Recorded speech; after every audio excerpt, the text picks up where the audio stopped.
গতকাল ফিরহাদ হাকিম মহাশয় বললেন সবাইকে ইসলামে কনভার্ট হতে হবে, ইসলামিক দাওয়াত। অযোধ্যায় প্রভু শ্রীরামের মন্দির উন্মোচন হয়েছেন। ভারতীয় জনতা পার্টি কেন্দ্রীয় সরকারে থাকার কালীন এটা হয়েছে বলেই সবাই ভারতীয় জনতা পার্টিকে, সবাই নয় হয়তো কিছু কিছু সেকুলার হিন্দু এবং মোল্লা সম্প্রদায়ের সবাই ভারতীয় জনতা পার্টিকে সাম্প্রদায়িক বলে আখ্যা দিয়েছে। কিন্তু এই পশ্চিমবঙ্গে কলকাতার মেয়র এবং পশ্চিমবঙ্গের মন্ত্রী ফিরহাদ ববি হাকিম প্রকাশ্যে জনসভায় বলছেন সবাইকে ইসলাম হতে হবে, সবাইকে ধর্মান্তরণ হতে হবে। কঠিন ব্যাপার। আপনারা সতর্ক থাকুন, সজাগ থাকুন। আরও একটা কথা আপনাদের সঙ্গে শেয়ার করি।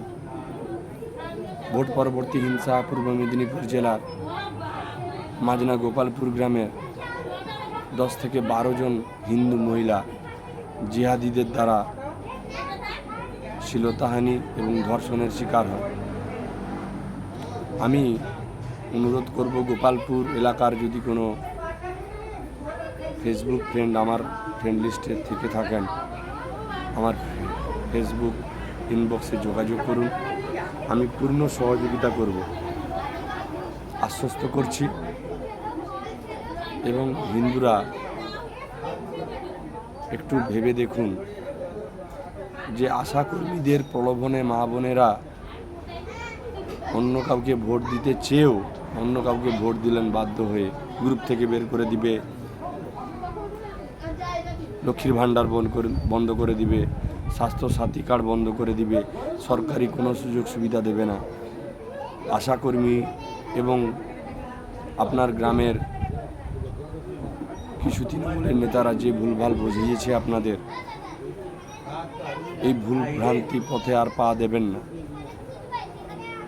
আপনারা জানেন মাজনা গোপালপুর গ্রামে কি হয়েছে। যদি জানেন না, তাহলে যদি আপনার কোনো পরিচিত বর্গ ওখানে থাকে, অবশ্যই কন্ট্যাক্ট করে জেনে নিন প্রকৃত সত্য কী। তাই আপনাদের সজাগ করার জন্য, আপনাদের সাবধান করার জন্য এই ছোট একটি ভিডিও তুলে ধরলাম।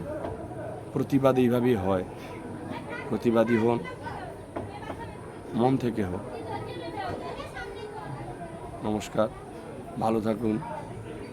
আপনারা বিচার করুন যে আগামী দিনে আমাদের এই পশ্চিমবঙ্গ কোন জায়গায় যাচ্ছে। প্রকাশ্য জনসভায় ফিরহাদ হাকিমের এই বক্তব্য, গোপালপুরে ঘটে যাওয়া বর্বরতা, শুধু গোপালপুর নয়, পশ্চিমবঙ্গে বিভিন্ন জায়গায় এরকম ঘটনা ঘটছে। কেরালা স্টোরির মতন আবার একটা ওয়েস্ট বেঙ্গল স্টোরি হয়তো হবে কিছুদিনের মধ্যে। তাই সতর্ক থাকুন, সাবধান থাকুন,